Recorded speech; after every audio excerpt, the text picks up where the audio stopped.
The Panthers have two prominent needs going into the 2022 NFL Draft, a left tackle and a quarterback. The team also has just one pick in the top 100. That's that sixth pick that you see right there. Panthers GM Scott Fitterer had this to say about the decision-making process related to that sixth pick. This will be interesting because the tackles will be the best players on the board, but we do need a quarterback, and at some point you have to take a shot, especially in the top 10.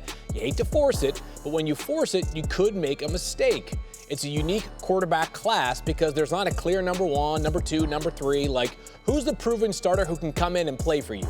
That'll be the conversation we have for the next month, quarterback or left tackle. First of all, extremely revealing quote from a GM a month away from the NFL draft. But Jeff Saturday, I'll start with you here. I think I know which way you're going to lean. Where should they go with that sixth pick, left tackle or quarterback?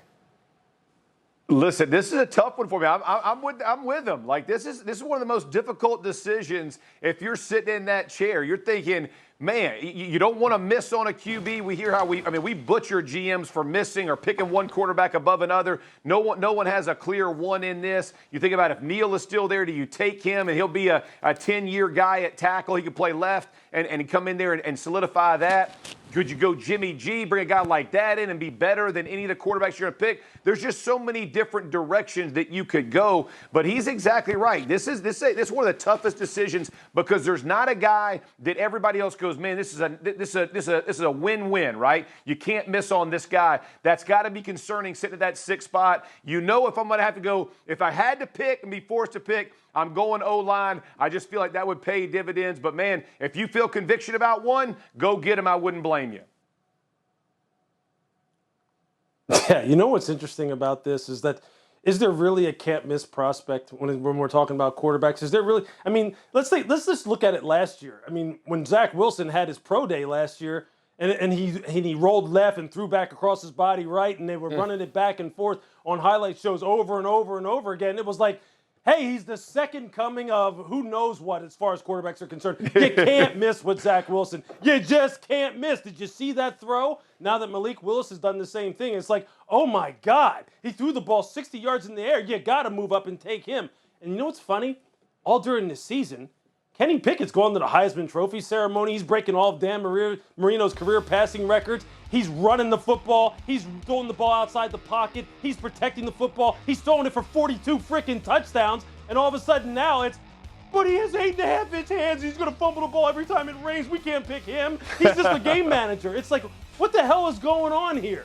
Every year we get into this where the further we get away from playing games, the more we let everything else start clouding our judgment about what actually took place in the fall. Now, I'm not saying that he represents great value at 6, okay? I understand that the draft is a market. It's about getting value. It's about trying to acquire talent at the prices you're supposed to pay for them. And many people feel as though you don't need to pay a 6th-round price, or rather a 6th overall draft pick price for Kenny Pickett. Many people feel that. Evan Neal, many people would say, well, he can't miss. Did you see what he did at Alabama? Did you see what he did in SEC? He's a guy who can play any position. He's a surefire Hall of Famer. He's Walter Jones II. Well, we don't know that, do we? And we also know this. Scott Fitterer makes a great point. Look, they are right now, look, when you look at their perimeter weapons and you think of Terrace Marshall, you think of guys like, you think of Terrace Marshall and you think of guys like Robbie Anderson, DJ Moore. That's a fantastic group of perimeter weaponry that if they had a young quarterback who could come in and just distribute the football to these guys and get them the ball out in space along with Christian McCaffrey, you're going, hey, we may be on to something here. We may have something here because I'm telling you, there's no one in Carolina who right now thinks that Sam Darnold is the answer. There's just no one. And here's the last thing I'm going to say. David Tepper, who owns that football team, guess where he went to school? Guess where he got his degree from? University of Pittsburgh. Ooh. Okay? So let's just see what happens here. I'm not saying they're picking Kenny Pickett. Lou, I'm going to say... I'm just also not saying they aren't. Lou, I'm going to say a sentence that actually is pretty damning, and based on my conversations, that sentence is this. I don't sense that the Panthers have a clear and definitive plan at the quarterback position. Now I'm going to say something after that is a defense of them. I don't know what their plan should exactly be. I mean, this is a team in one of the more precarious situations that you could fathom. They have a quarterback on their roster who's guaranteed $18.9 million. They have a draft class that is as lackluster as I can remember in recent years. They're picking 6th overall, so they'd love to get a quarterback if they could. The guy just isn't there. And there's a free agent class that just basically had 2 top-tier guys that were Jameis Winston and Mitchell Trubisky.